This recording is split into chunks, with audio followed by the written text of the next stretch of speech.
Okay mga bossing, ayan, magandang araw na naman po ulit. Ayan, so welcome back na naman dito sa ating channel mga bossing.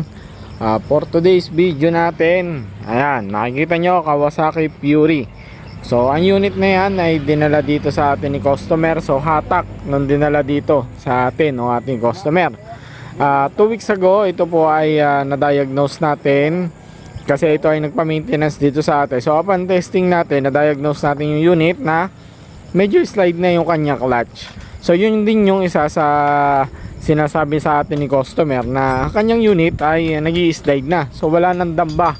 Hindi gaya ng pagka ship ka ng gear from 1 to 4. So wala na siyang damba, as in humaharok na. So yun yung naging findings sa atin. Nasabi natin kay bossing ay budgetan niya ang kanyang unit at orderan niya na original na clutch lining. So today, ayan nga, dumating na itong ating customer dahil lang sabi sa atin ng customer natin, ginagamit niya yung unit at bigla na lang daw nag-slide. Ayan. So ito yung ating pinagpalitan na clutch lining. So kung makikita nyo naman, sunog na sunog ang kanya clutch lining. So dumating dito si customer, dala yung ating clutch lining na bago. So ang ginawa natin ay pinalitan na natin na clutch lining. Kasi sabi nga niya sa atin is papapalitan na niya ng clutch lining kasi nga bumigay na daw yung kanyang lining. Ayan.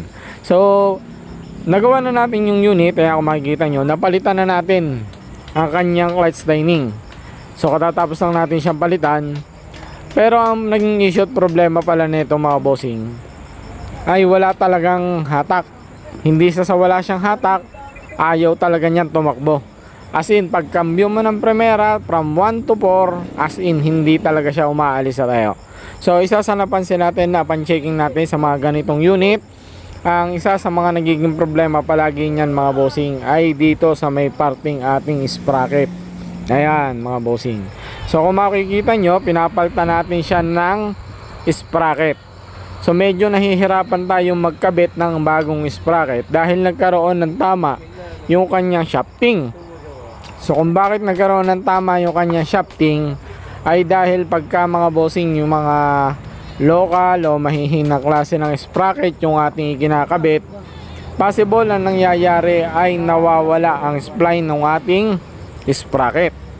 So mamaya papakita ko sa inyo yung sinasabi ko na nawawala dun sa ating sprocket. Ayan. So eto mga bossing yung ating sprocket, papakita ko sa inyo kung anong nangyari.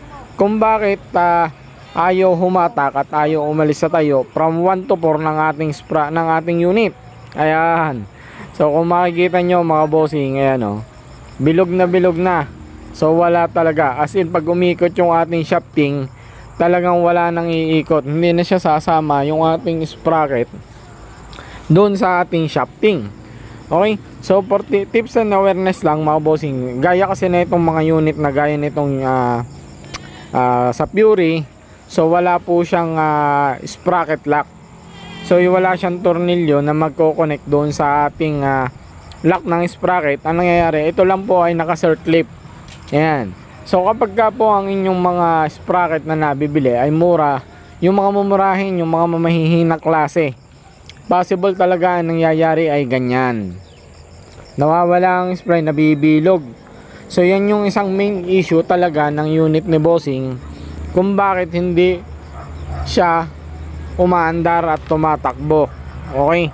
So yung lining niya, so dahil dala na naman ni customer yung kanyang lining, so no choice talaga tayo, papalitan na naman natin yun. So ang pinaka main issue lang talaga pala ng kanyang unit is etong kanyang sprocket. Ayan, so tips and awareness na para sa inyo kung sakali halimbawa mangyayari sa inyo ang ganyang pangyayari. So dyan nyo muna po unang i-check ang inyong unit dyan sa ating pinaka engine sprocket ng inyong mga unit. Okay, so ayan, kung makikita nyo nandiyan pa yung tali ng ating customer. Ayan. So medyo nahihirapan nga lang talaga tayo magpalit ng ating sprocket dahil nagkaroon ng tama. Siyempre nabilog yung ating nagkaroon ng tama yung ating shafting, pero all goods naman yan, napalitan na naman natin yan at naayos na rin naman natin yung ating unit. Okay, so yun lang mga bossing, at sana ay meron kayong nakuhang idea dito sa ating video para in case mangyari din sa inyo ang ganitong pangyayari So ito yung isa sa po pwede nyo i-check. Ayan, para doon sa mga naka Kawasaki Fury, ayan, ito yung isa sa mga naging issue kapag ka mahina klase yung napapalagay natin na sprocket, engine sprocket. So meron tayong ginagawang modification na dati, kaso nga lang original naman yun na bibilhin ni customer, kasi itong isang nabili niya ay local din. So ang ginawa natin, pinabili natin si customer ng original talaga para hindi na mangyari yung gantong issue. So ang ginagawa natin kapag ganyan talagang mga local, so nabigyan natin ng idea si sir na kapag ganyan mga local, possible talaga mangyari yung mga ganong issue. So kapag local, ginagawa natin, nilalagyan natin siya ng sprocket lock, at saka hindi sprocket na nilalagyan natin siya ng thread para magkamaroon ng tornilyuhan yung kanyang pinaka sprocket. Okay, so yun lang mga bossing, maraming salamat sa inyong panonood. So till next video natin mga bossing, another kaalaman na may babahagi ko sa inyo. Sana'y makatulong sa inyong pagdi-DIY at sa inyong pag negosyo o kung ano man. Maraming salamat po sa inyong patuloy na pagsuporta sa ating channel. Maraming salamat po sa inyong patuloy na pagsuporta at panonood sa ating mga video. Ayan, maraming salamat po. God bless po sa ating lahat mga bossing, and God bless po. Ride safe po mga bossing.